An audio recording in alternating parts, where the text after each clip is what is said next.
minimalism.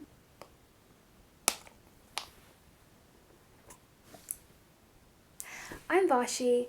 I'm a single person in my late 20s and I like to talk about being single and money.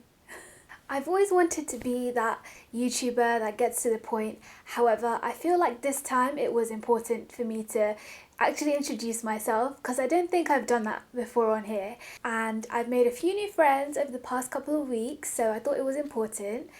Hi!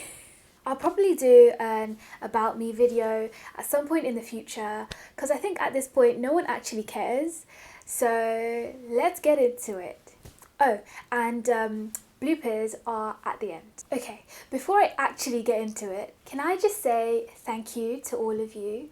The response, especially over the last couple of weeks, has been overwhelming and it really means a lot that you take the time out to watch my videos. I think you underestimate the power of you vocalizing your support. Just saying a few words of support to any creator, not just me, could be the difference between them stopping and making that additional piece of work, art, song, whatever you want to call it, that could potentially change their life.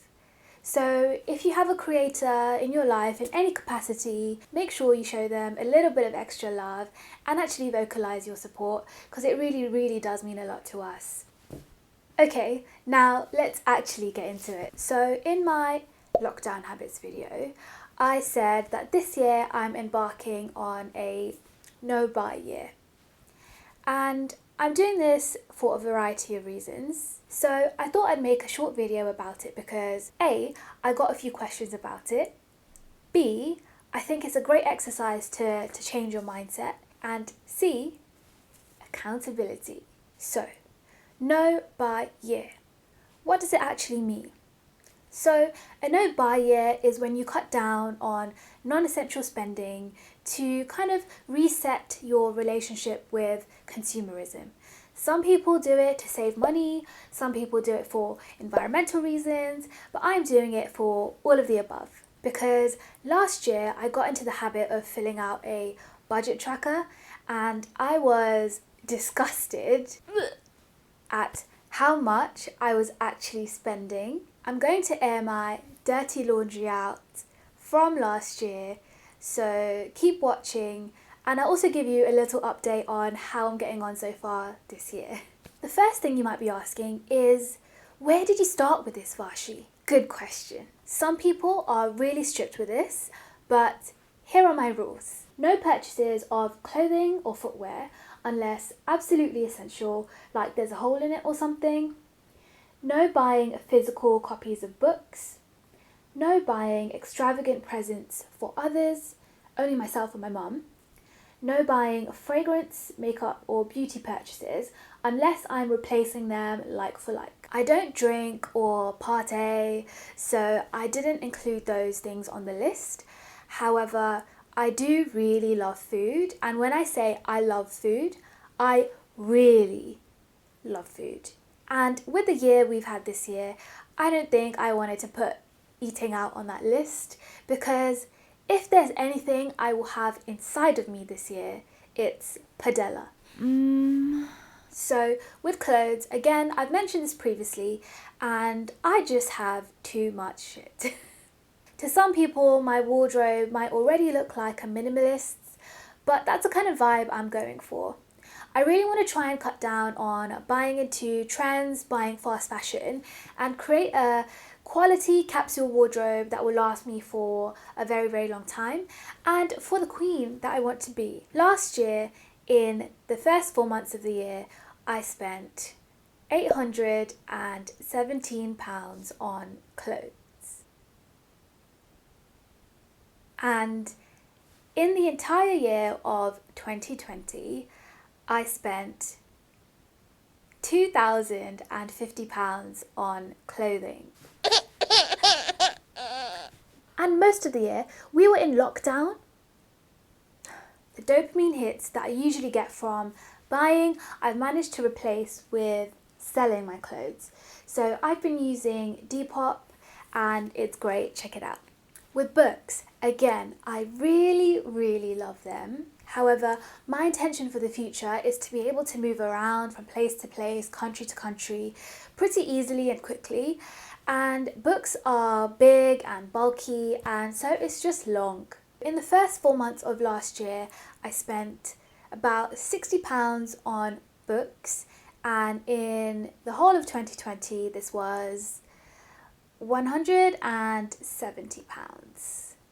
I've sold about half of my collection so far, and I think I'm pretty happy with what I have at the moment. Also, I think just having more stuff in general tends to make you more stressed and more anxious, and I've said this to a few of my friends before: the less stuff you have, the less you have to worry about, and the less likely you are to be stressed. That's the whole point of minimalism, but I'll save that for another video. And then presents. Okay, so I love giving gifts, and I guarantee I'm the best gift giver. However, this has been to my detriment in previous years because I've gone above and beyond in buying presents for people who, if I look around now, are nowhere to be seen.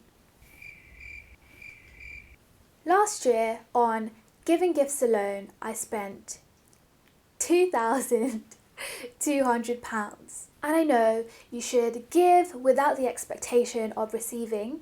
However, you have to draw the line somewhere.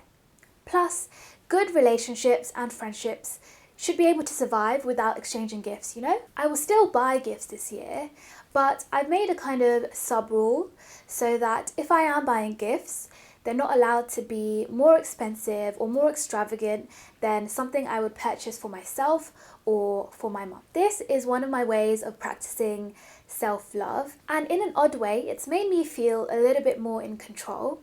I don't know how to describe it, but if in the past or you currently suffer from low self-esteem or you're used to neglecting yourself, you understand what I mean here. And I'm all about loving other people, but you have to love yourself first. So, how am I doing so far? Well, here's my update. On clothes and shoes, I have spent £0. On books, I have spent £0. On presents, I spent about £200, but I think that's pretty good compared to last year, so I'm happy with that one.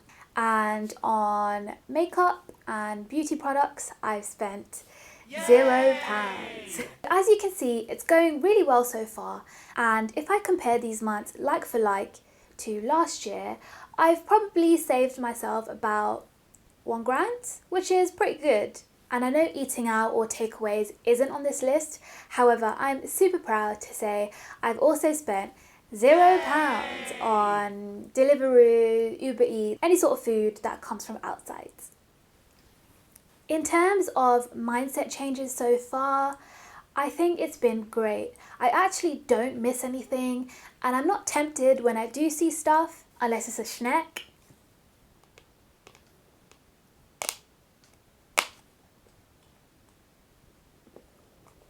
So, to summarise my journey so far, it's been great. I'll do a full update at the end of the year to show you if I've actually managed to stick to it. I will have blown up on YouTube by then, but just remember, you were here first, and no one can take that away from you.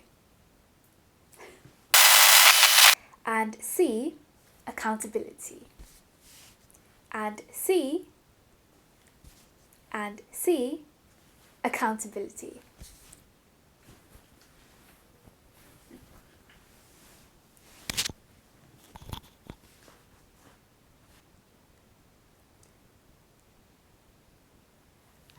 Because I've gone above and beyond